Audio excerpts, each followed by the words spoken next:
I brewed a batch of chowder today. It was a cold, blustery day, the wind blowing down many dry leaves, stripping the trees. A good day for making chowder. I started out with butter in the pan and added onions and peppers, garlic and potato, cubed small so it would cook. So far, as they say, so good. It's hard to go wrong with that. I added some red curry powder, salt and pepper, and stirred the pan every other minute or so.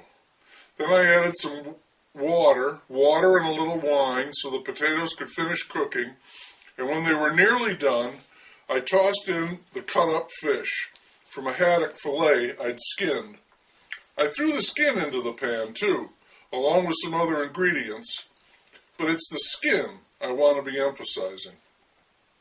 Because after I let the pan bubble softly for several minutes, not long, just enough to cook the fish, and allow me to add a few more things while I was engaged in one of the intermittent stirs, I began to casually look for that skin of the fish, silver, gray, and black. If I could spot it, I'd pull it out, its job done, and no one would have to spoon up an unappetizing blob of fish skin. But I could not find it. Remarkable. The fish skin had dissolved into the soup. This gave me a disproportionate burst of happiness. When I write a story and I put something in, a seemingly inconsequential bit, what was once called an oddment, solely to enrich or deepen the narrative, and no one can detect it, no one knows it's there, then I think that I have been lucky, and that I've done my work well. It's probably an odd bit of information, a quirky detail, maybe even something as repugnant as a fish skin that I've tossed in for the flavor. And as luck would have it, I get that, but the fish skin doesn't intrude, doesn't declare itself. Instead, it dissolves, blends in, disappears like magic. It doesn't happen all the time, and when it does occur, it makes me happy. Any work through repetition can become something of a grind, and it's a great reward, thus the sense of disproportion, when it works out better than expected. As for the people who eat the soup or read the story, they will not know, nor should they.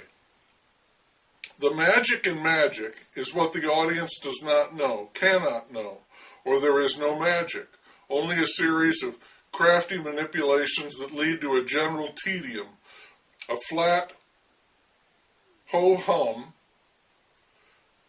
an outcome forbidding to any magician.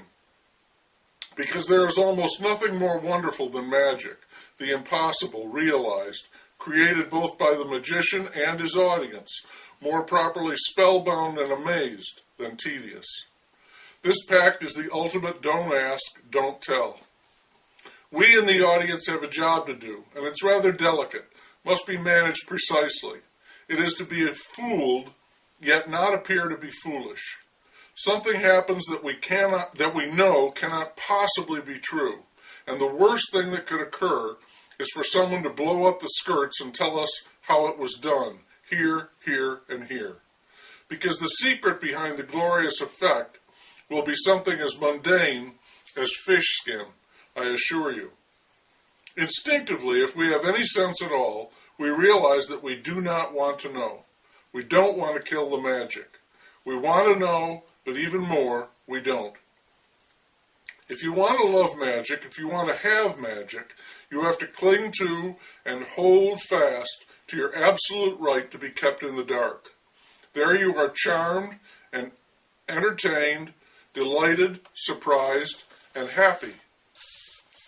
The alternative is a hunk of fish skin, which is why the great magicians remain steadfast. They never reveal their secrets, and the ones who do are jealous hacks who could not make it to the highest tier because they themselves failed to believe in the real magic of the trick, which is belief itself.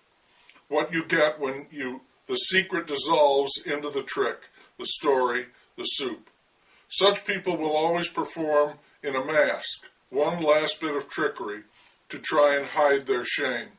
Now, how about a bowl of chowder? Would you like some crackers with that?